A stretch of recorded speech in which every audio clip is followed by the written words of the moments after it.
আমাদের আসল ঠিকানা অবস্থান এই পৃথিবী নয়। এক সময় পৃথিবীতে আমরা ছিলাম না,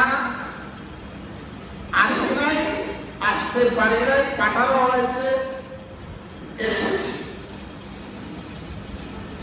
থাকার চেষ্টা করবো, থাকতে চাইলো, থাকতে মন চাইলো, ইচ্ছা করো থাকতে পারবো না। ছিলাম না, এসেছি, থাকতেও পারবো না। তাহলে এটা হলো একটা মধ্যবর্তী স্টেশন। এটা হলো একটা মধ্যবর্তী স্টেশন। যেমন ট্রেনের যাত্রীরা টিকিট হাতে নিয়ে বসে থাকে, যখন ট্রেন আসবে তখন যারা টিকিটওয়ালা তারা ট্রেনে পড়ে যাবে। স্টেশনে এতক্ষণ পর্যন্ত অনেক ভিড় ছিল, এখন ভিড় পড়ে যাবে। একটারা এসে নামতেছে, একটারা চলে যাচ্ছে, আর একটারা কোথাও যাওয়ার জন্য আসতেছে। এই পৃথিবীটা আমাদের জন্য এরকম যে আমাদের পূর্বপুরুষের আগে ছিল, তারা চলে গেছে, আমরা এখন আছি, আবার আমরাও চলে যাবো। আমার কিছু নতুন প্রজন্ম আসতেছে, তারাও আবার একদিন কি চলে যাবে। এভাবে করে পৃথিবীতে আমরা ছিলাম না, এসেছি, থাকতে পারবো না। তো কোথায় ছিলাম, কে পাঠাইল, কোথায় চলে যাবে? ছিলাম কোথায়, পাঠাইলেন কে, কি জন্য পাঠাইলেন? থাকতে পারছি না, কেন পারছি না, কোথায় যাচ্ছি, কে নিয়ে যাচ্ছে? এই সকল বিষয়গুলো আমাদের চিন্তা করার দরকার আছে কি নাই? আছে।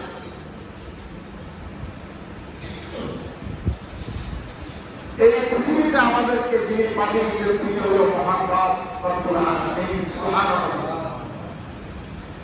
এই রব, এই আল্লাহ আমরাই শুধু বিশ্বাস করি না, মুসলমানেরাই শুধু বিশ্বাস করে না, পৃথিবীর তামাম জাতি সমূহ আল্লাহ কি করে বিশ্বাস করে। হাতের গোনা কয়েকজন মানুষ ছাড়া, হাতের গোনা অল্প কিছু লোক ছাড়া উপরওয়ালা একজন আছে, এই কথা অবিশ্বাস করা পৃথিবীতে খুঁজে পাওয়া যায় না। তবে শুধু এই বিশ্বাসটাই যথেষ্ট নয়। প্রিয় ভাই বন্ধুগণ, আমি প্রথম দিকে আপনাদেরকে বলেছিলাম আমাদের আদি পিতা, আমাদের আদি মাতা হযরত আদম আলাইহিস সালাম এবং হযরত হাওয়া আলাইহিস সালাম, ওনাদেরকে আল্লাহ তাআলা তৈরি করার পর বসবাস করার জন্য যে জায়গা রাখলেন, বসবাস করার জন্য যে জায়গায় রেখে ঘোষণা করলেন তোমরা এখানে থাকো, যেখানে ইচ্ছা সেখানে যাও, যা ইচ্ছা তাই খাও, সেই জায়গাটার নাম কি? জায়গাটার নাম কি? জান্নাত। আপনারা ভুলে গেছেন সেই জায়গাটার নাম কি? জান্নাত। ইয়া আমানু উসকুন আনতা ওয়া যাওজুকা জান্নাতা ওয়া কুলা মিনহা রাগাদান আইয়ুশিকুমা। ইয়া আদম, তুমি এবং তোমার স্ত্রী জান্নাতে বসবাস করো, যেখানে ইচ্ছে সেখানে যাও, মন যা চায় তা খাও। ওয়ালা তাকরাবা হাদিস শাজারা, ওই বৃক্ষটার নিকটবর্তী হলো না। তাহলে এই আদম আলাইহিস সালামকে, হাওয়া আলাইহিস সালামকে তৈরি করে কোথায় রাখলেন? জান্নাত। দাওয়াত দিবেন কোথায় রাখলেন? জান্নাতে। তাহলে আমাদের আসল বাড়ি কোথায়? আচ্ছা, মনে করেন আপনাদের যে গ্রামের কিছু মানুষ ঢাকাতে বাড়ি করেছে, চট্টগ্রামে বাড়ি করেছে, বিভিন্ন দেশে বাড়ি করেছে, তাকে জিজ্ঞাসা করবেন বাড়ি কোথায়? বাসা আমার অমুক জায়গায়, বাড়ি কোথায়? বাড়ি আমার চালনা। বাড়ি আমার চালনা। চালনা কি হিসাবে? বাবার বাড়ি হিসাবে। চালনা কি হিসাবে? বাবার বাড়ি হিসাবে। আপনার আমার, আমাদের সকলের বাবা হযরত আদম আলাইহিস সালাম, হযরত হাওয়া আলাইহিস সালামের বাড়ি কোনটা ছিল? জান্নাত। সুবহানাল্লাহ। কোনটা ছিল? জান্নাত। যেহেতু কুরআন বলছে ইয়া আদম উসকুন আনতা ওয়া যাওজুকাল জান্নাতা, হে আদম তুমি এবং তোমার স্ত্রী জান্নাতে বসবাস করো। এই জান্নাত হলো তোমাদের বাড়ি। সুবহানাল্লাহ। এখন তাফসীরের আলোকে কিছু জটিল কথা বলি। আল্লাহ পাক ফেরেশতাদেরকে নিয়ে পরামর্শ করলেন পৃথিবীতে মানুষ পাঠানো।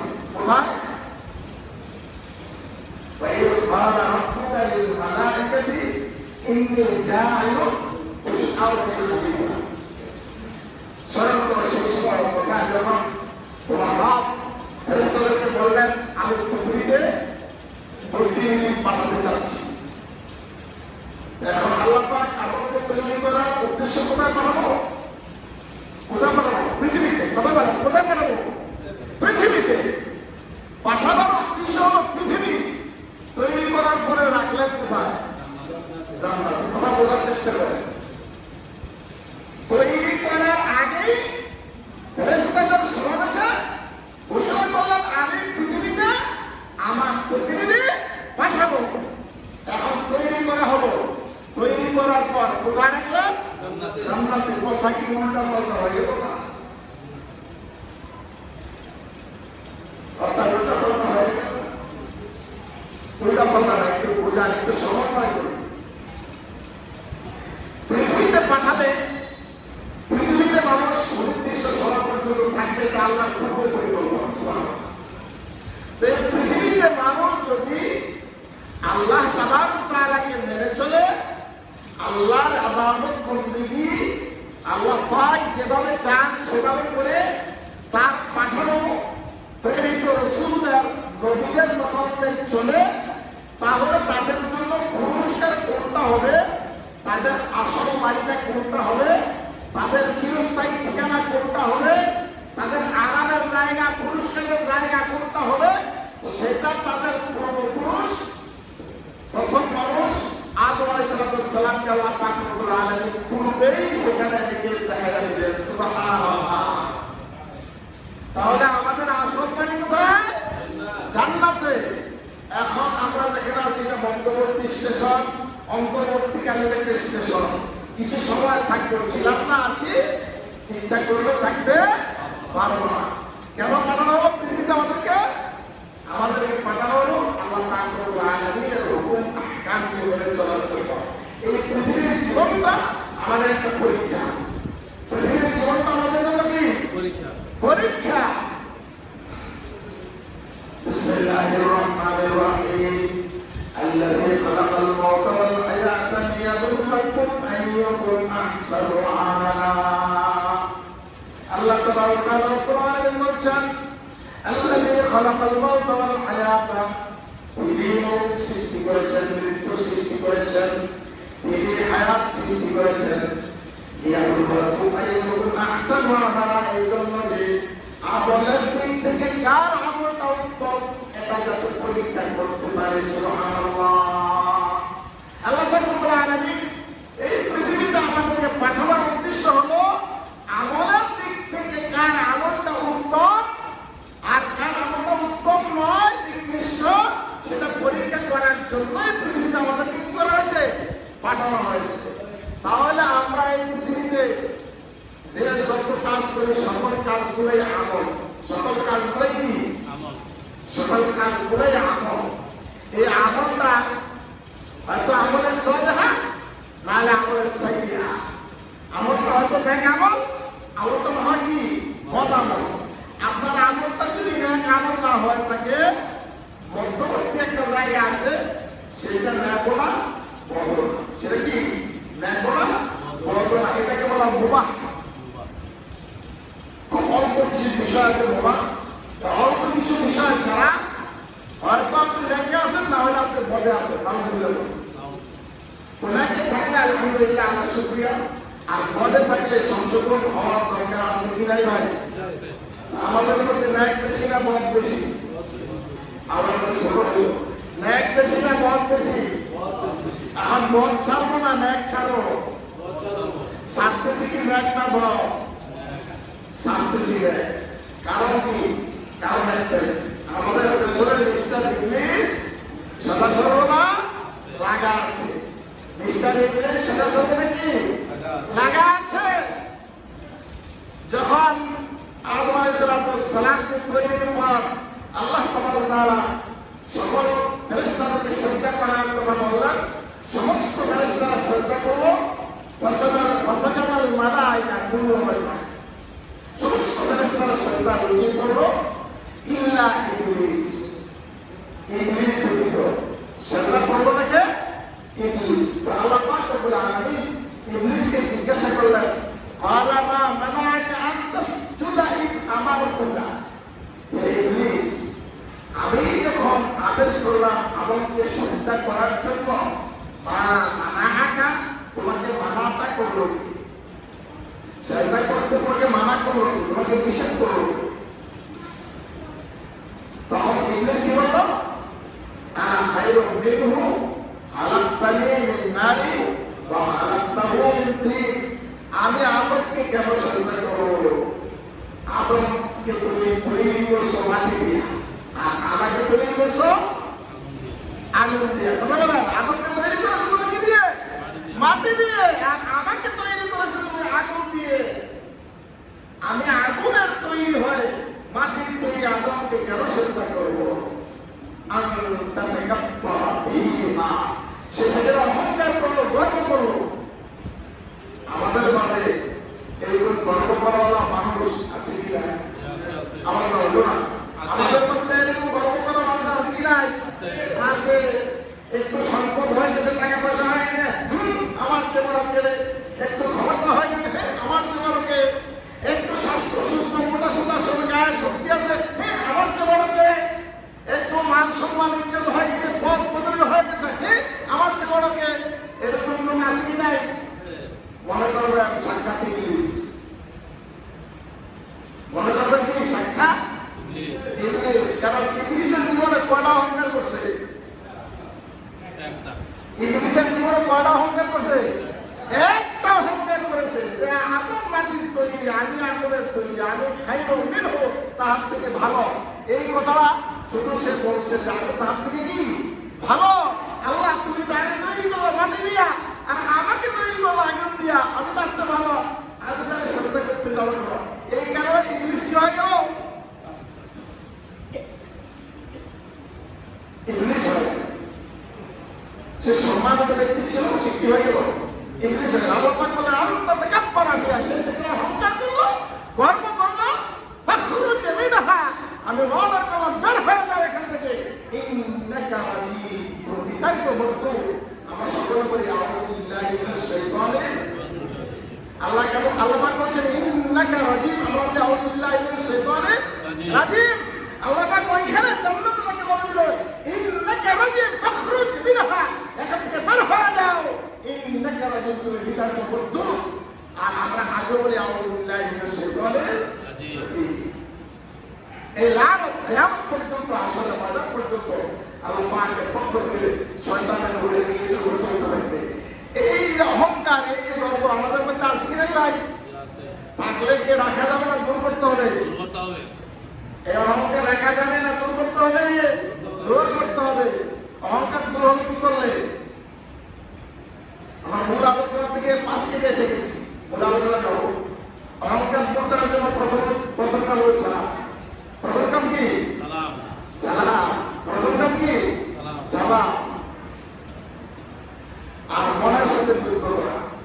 মনের সাথে কি যুদ্ধ করা? মনে মনে চিন্তা করা তোমার মধ্যে অহংকার করার কিছুই নাই।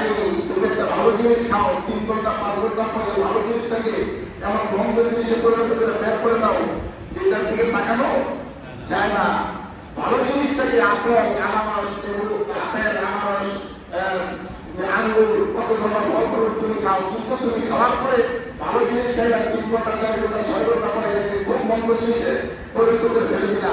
আসলে তুমি কতটা ভালো, তুমি কতটা ভালো। আরেকটা চিন্তা করার বিষয় আছে, তুমি যে জিনিস দিয়ে তৈরি, এই জিনিসটা কাপড়ে লাগাও পছন্দ করে নাই কেউ, কাপড়ে লেগে থাকো এই জিনিসটাও কেউ পছন্দ করে নাই। হাল্লা তাআলা ইনসান এই রকম তাহলে পুরুষের কাপড় তোরা মানুষের জীবনে এমন একটা সময় অতিক্রম হয় নাই যেটাকে উল্লেখ করার মতো কোনো বস্তু ছিল না। মানুষ যেই জিনিস দিয়ে তৈরি হয়েছে, বলে তাদের মাইন দাখিল ইয়াখরুজু মিন বাইনি সুলবি ওয়াত তারাইব, 2 ফোঁটা নাপাক পানি দিয়ে তোমাকে তৈরি করা হয়েছে। তুমি এত গর্ব অহংকারের বস্তু তো নও, তুমি এত গর্ব অহংকার করো কেন? আবার কিছুদিন পর যখন তুমি মরে যাবা, তোমাকে তাড়াতাড়ি দাফন করা হবে, মাটির ভিতরে তোমাকে কি করা হবে? অবস্থা করা হবে। না হয় তোমার কাছ থেকে দুর্গন্ধ, পচা গন্ধে ওটা সমান বাতাস কি হয়ে যাবে? দূষিত হয়ে যাবে। তাহলে মানুষের মধ্যে অহংকার করার মতো কোনো কিছু আছে? যাই হোক, বলছিলাম আল্লাহ পাক রব্বুল আলামিন এই মধ্যবর্তী স্টেশনে আমাদের আমাদেরকে পাঠিয়েছেন, কি জন্য পাঠিয়েছেন? আল্লাহ তাবারক ওয়া তাআলাকে মানার জন্য, তার ইবাদত বন্দী করার জন্য। মনে আছে আপনাদের? কত বুঝলাম না? এখন ইবাদত কি জিনিস? এটা নিয়ে কিছু আলোচনা করি, সমাপনী আলোচনা করি সব। আমরা এই সেক্টরের বিষয়ে যাব। ইবাদত হলো আল্লাহ পাক রব্বুল আলামিনের হুকুম, রাসূল আকরাম সাল্লাল্লাহু আলাইহি ওয়াসাল্লামের তরিকা। ইবাদত হলো, কথা বলেন, ইবাদত হলো আল্লাহ পাকের হুকুম, রাসূল আকরাম সাল্লাল্লাহু আলাইহি ওয়াসাল্লামের তরিকা, এটার নাম ইবাদত। এই আল্লাহ পাকের হুকুম, রাসূল আকরাম সাল্লাল্লাহু আলাইহি ওয়াসাল্লামের তরিকা, সেই কাজের মধ্যে আছে দেখতে কাজটা ছোট, সাধারণ, নিকৃষ্ট মনে হইল ইবাদত। সুবহানাল্লাহ।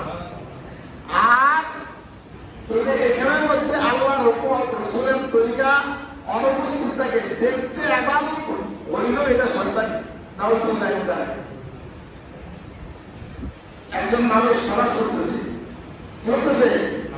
নামাজ পড়তেছে, তাহাজ্জুদ করতেছে, গভীর রাত করে বসে ওটা তাহাজ্জুদ করতেছে। এখন মসজিদের পাশে গিয়ে যাইতেছে রাস্তা দিয়ে, তো মসজিদের ভেতর থেকে অনেক গলা দাঁড়াইতেছে, কি দিতেছে? গলা দাঁড়াইতেছে। এমন কারণে দেখুন, আমি প্রতিষ্ঠা মসজিদের ভিতরে নামাজ আদায় করতেছি, এমন কারণে যাইতেছে রাস্তা দিয়ে, প্রতিষ্ঠা গলা দাঁড়াই সজাগ করতেছে, এমন কারণে যে আলু কারণে দেখুন প্রতিষ্ঠা কি তাহাজ্জুদ পড়তেছি।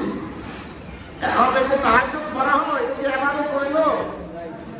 আর আপনারা বলেন না, আমাদের নাকি তাহাজ্জুদ যে পড়লাম, এটা কি ইবাদত হইল? ইবাদত হইল কি জন্য হইল? নামাজ, নামাজ তো পড়াই হলো, নিয়ত করা হলো, শ্রদ্ধা করা হলো, ওযু করা হলো, আর সব কিছু করা হলো, কি জন্য হইল না? হইলে আর এগুলোরে দেখাইলাম উদ্দেশ্য অন্তরের মধ্যে জায়গা হয়ে গেছে, আর এগুলোকে দেখাইলাম উদ্দেশ্য অন্তরের মধ্যে কি হয়ে গেছে? জায়গা হয়ে গেছে। রাসূলের কথা ছিল কি, তুমি যেটাই করবা কারে রাজি খুশি করার জন্য করবা। আল্লাহ নামটা শুনো, কারে রাজি খুশি করার জন্য করতে হবে? আল্লাহকে রাজি খুশি করার জন্য করতে হবে। এখন রাজি খুশি ওই আল্লাহ কালামে দেখলে আল্লাহ কালাম মনে করবো হুজুর একটা মাশাআল্লাহ, হুজুর ওই মাশাআল্লাহ রাইতে তিনটার সময় কি নামাজ, কি সাজদা, কি দেখো হুজুর, হ্যাঁ এরকম এরকম হুজুরের মনে করবো, এরকম মনে করবো। এই যে কথা ভিতরে এসে গেছে, এখন কি আল্লাহর ইবাদত হইছে? এটা এটা আল্লাহর ইবাদত হয় না। তাহলে কাজটা দেখতে যত বড় বন্দেগী মনে হোক, এখানে আল্লাহর হুকুম, রাসূল আকরাম সাল্লাল্লাহু আলাইহি সাল্লামের তরিকা যদি না থাকে, তাহলে এটা ইবাদত দেখতে মনে হইল, বলুন এটা ইবাদত না। আর যেখানে আল্লাহর হুকুম, রাসূল আকরাম সাল্লাল্লাহু আলাইহি সাল্লামের তরিকা আছে, এটা দেখতে ইবাদত করে না হইল, এটা ইবাদত। সুবহানাল্লাহ। আমরা স্ত্রীদের সাথে থাকি, বসবাস করি, করি না? স্ত্রীর সাথে থাকি, বসবাস করি, একসাথে এক বিছানায় ঘুমাই, হ্যাঁ, আমরা একটু আনন্দ ফুর্তি করি, এটা একটা সাধারণ ব্যাপার না। আসলে সাধারণ ব্যাপার না, এটা একটা ইবাদত। সুবহানাল্লাহ। এটা কি ইবাদত? সুবহানাল্লাহ। এই সম্পর্কে একটা হাদিস শোনাই আপনাদেরকে। এক সাহাবী বলতেছে, ইয়া রাসূলুল্লাহ, আমরা স্ত্রীদের সাথে থাকি, আমরা বসবাস করি, আমরা সহবাস করি, আনন্দ করি, এতে কি আমাদের কোনো সওয়াব আছে? সুবহানাল্লাহ। রাসূল আকরাম সাল্লাল্লাহু আলাইহি ওয়াসাল্লাম ওই সাহাবীকে বললেন, ও আমার সাহাবী শোনো, তুমি যদি স্ত্রী ছাড়া অন্য কোনো একটা মহিলার সাথে সহবাস করো, তাহলে এতে কি তোমার গুনাহ আছে বলে তুমি মনে করো? ওই সাহাবী বলে, হ্যাঁ ইয়া রাসূলুল্লাহ, অবশ্যই গুনাহ হবে। আল্লাহ রাসূল বলেন, ওইটাতে যদি গুনাহ হয় তাহলে এটাতে সওয়াব আছে। সুবহানাল্লাহ। ওইটাতে যদি গুনাহ হয় এটাতে কি আছে? সওয়াব আছে। পার্থক্য কি? ওইটাও তো নাই, এটাও তো নাই, পার্থক্য কি? বুঝে নেই। আল্লাহ রাসূলের তরিকা অনুযায়ী এই নারীটাকে বিবাহ বন্ধনে আবদ্ধ করা হয়েছে। সুবহানাল্লাহ। আল্লাহ রাসূলের তরিকা অনুযায়ী এই নারীটাকে বিবাহ বন্ধনে কি করা হয়েছে? আবদ্ধ করা হয়েছে। এখন এই নারীর সাথে এই নারীকে আপনি ছোঁয়া দিলেন, আপনার সওয়াব হলো। এই নারীর দিকে শুনে যেতে চাইলেন, আপনার সওয়াব হলো। নারীকে হাতে পোষা দিলেন, আপনার সওয়াব হলো। সহবাস করলেন, আপনার সওয়াব হলো। নারীকে এক লোকমা খানা করে দিলেন, আপনার সওয়াব হলো। তো সবটা পাবে যে আমাদের সুবহানাল্লাহ হয় না। তো দেখতে যে আমাদের মনে হয়নি, কথা বলে দেখতে গেলে আমার মনে হয় এই সারা আমরা বিয়ে শাদী করছি, বই আমরা তাকে বলে যাইছে তা খাওয়া দেখতে গেলে কি আবাদত না। দেখতে আবাদত না হলো আল্লাহর হুকুম অনুযায়ী, রাসূল সাল্লাল্লাহু আলাইহি সাল্লামের তরিকা অনুযায়ী ওই নারীকে বিবাহ করে এনে তার সাথে জীবনযাপন করতে গিয়ে যা করা হয় সবটাই আবাদত। সুবহানাল্লাহ। এমনকি রাসূল আকরাম সাল্লাল্লাহু আলাইহি সাল্লাম বলেছেন, তুমি তোমার স্ত্রীর মুখে এক লোকমা খাদ্য তুলে দিছ, সেটা তোমার জন্য সবটা সব। সুবহানাল্লাহ। মসজিদে দান করছেন, এটাই সৎকারা শুরু। মাদ্রাসা দান করছেন, এটাই সৎকারা শুরু। এতিমখানা দিয়েছেন, সেটাই সৎকারা শুরু।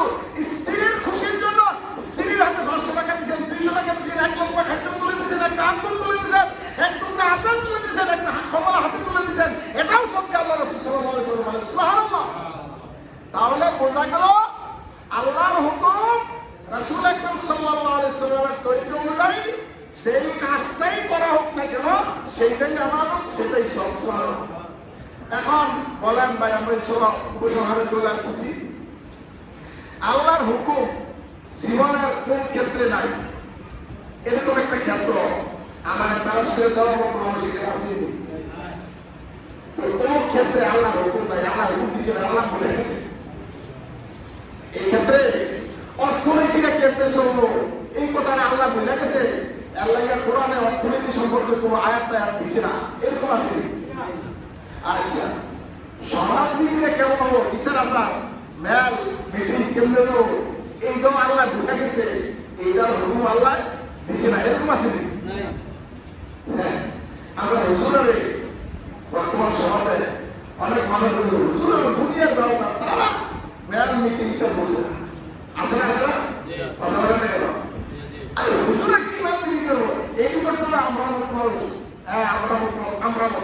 আমরা অনেক যোগ্য, আমরা অনেক সোশ্যাল, আমরা অনেক শিক্ষিত, আমরা অনেক সামাজিক। হুজুররা কি মেল মিটিং করবো? আমি বহু গেলেন খবর জানিয়ে তো মেলির কাছে গেছে, মেলি সাহেব, মেলি না সরকার সাহেব, মেলি সাহেব বলছে আমার কাছে যা সরকার রয়েছে গেছিলাম তো বলেছে আমাদের কাছে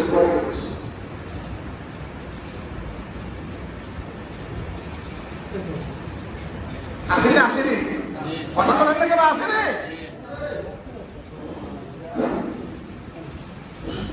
5জন 7জন 10জন যায়, তাহলে এই করে দিল। এরকম মেল আসেনি আমাদের দেশে। এখন আল্লাহ পাক রব্বুল আলামিন এই মেল করাটা, মিল করাটা, মীমাংসা করে দেওয়াটা আমাদের জন্য ইবাদত বানাইলো। আর এখানে আল্লাহর হুকুম আছে। রাসূল সাল্লাল্লাহু আলাইহি ওয়াসাল্লাম এরকম দেখাইছেন নি? এটাকে সমর্থন করছেন নি? এটি দেওয়া নেওয়া এটাকে জায়েজ করছেন নি? করেন নাই। বলছেন আপনি নিঃস্বার্থভাবে একটা মীমাংসা করে দেবেন, এটা আপনার আমলনামায় সওয়াব দেওয়া হবে। আরশে আজিমের ছায়া তলে কিয়ামতের ময়দানে যখন কোনো ছায়া থাকবে না, আরশে আজিমের ছায়া তলে যে 7 প্রকারের মানুষ থাকবে, আপনিও থাকতে পারবেন। সুবহানাল্লাহ। আমরা এই গায়ে হিসাবটা করে দিতে পারেন। তাহলে এইভাবে যদি করেন তাহলে আল্লাহর হুকুম রাসূলের তরিকা মানা করো, সেখানে সওয়াবটা গুনাহ হবে। সেই কাজটা মেল করে না, মিটিং করে না, এটা কি ইবাদত হবে না? ইবাদতের বাইরে হবে, ইবাদত হবে। কথা কি বুঝতে পারছেন আপনারা? তাহলে আমাদের জীবনের প্রত্যেকটা কাজ, প্রত্যেকটা বিষয় ইবাদত হতে পারে, সেখানে যে আল্লাহর হুকুম, রাসূল আকরাম সাল্লাল্লাহু আলাইহি ওয়াসাল্লামের তরিকা থাকে। আর যদি আল্লাহর হুকুম অথবা রাসূল সাল্লাল্লাহু আলাইহি ওয়াসাল্লামের তরিকা না থাকে, অথবা আল্লাহর হুকুম আছে রাসূলের তরিকা নেই, অথবা রাসূলের তরিকা আছে আল্লাহর হুকুম নাই, এটা ইবাদত হবে না। উদাহরণস্বরূপ গরু খাওয়া কাজ আছে নি? গরু খাওয়ার কাজ আছে নি? কেমনে খাইবেন? আল্লাহু আকবার বলে ধরো বলায় তারা তো ছবিটা আল্লাহু আকবার বলে ধরো করে খাইবেন। আর ইচ্ছা করলে তো ঠিকটা মাইরা নিলেও খাওয়া যায়, বলো তো। কিন্তু এই খাওয়াটা যায় না, কি জন্য হবে না? এটা আসলে তরিকা এখানে নাই। পিঠটা মাইরা খাইলে এটা খাওয়ান কিন্তু না, যায় কিন্তু না। কারণ রাসূলের তরিকা ছিল আল্লাহু আকবার দিয়ে এর মধ্যে শরীরকে ঘুরান দিবেন। এখন শরীর ঘুরালে কেন আল্লাহ রাসূলের তরিকা অনুযায়ী হয় নাই? এটা গরু হইলো, এটা কি খাওয়া যায় হবে না। এই কথাটা আমি এটাই বলাইতে চাইছি যে আল্লাহর হুকুম রাসূল সাল্লাল্লাহু আলাইহি ওয়াসাল্লামের তরিকা যেখানে থাকবে সেটা ঘুম হইলো ইবাদত, প্রস্রাবখানা যায় গেল ইবাদত, তার স্ত্রীর সাথে থাকলে ইবাদত, ব্যবসা বাণিজ্য করলে ইবাদত, অর্থনীতি করলে ইবাদত, রাজনীতি করলে ইবাদত, সমাজনীতি করলে ইবাদত, আন্তর্জাতিক নীতি করলে ইবাদত, যোগ্য নীতি করলে ইবাদত, সঙ্গীতি করলে ইবাদত। আপনার জীবনের যে কাজেই করেন না কেন আল্লাহর হুকুম রাসূল আকরাম সাল্লাল্লাহু আলাইহি ওয়াসাল্লামের তরিকা আছে, এটা ইবাদত হয়ে গেছে। আর যদি আল্লাহর হুকুম রাসূলের তরিকা না থাকে অথবা রাসূলের তরিকা আছে আল্লাহর হুকুম নাই, আল্লাহর হুকুম আছে রাসূলের তরিকা নাই, তাহলে এটা দেখতে যত বড় ভালো কাজেই হোক না কেন এটা ইবাদত না, এটা শয়তানের বন্দী। কার বন্দী? এখন শয়তানের বন্দী আমরা করবো না আল্লাহর বন্দী করবো? আল্লাহর বন্দী করবো। আল্লাহ পাক রব্বুল আলামিন আমাদেরকে আল্লাহর বন্দী বুঝবার, শয়তানের বন্দী পরিহার করবার এবং আল্লাহর হুকুমকে রাসূল আকরাম সাল্লাল্লাহু আলাইহি ওয়াসাল্লামের আদর্শকে জীবনে ধারণ করে জীবনটাকে গঠন করার তৌফিক দান করুন। সবাই আল্লাহুম্মা আমিন। ওয়া আখিরু দাওয়ানা আলহামদুলিল্লাহি রাব্বিল আলামিন। যারা সুন্নাত পড়েন সুন্নাত করেন।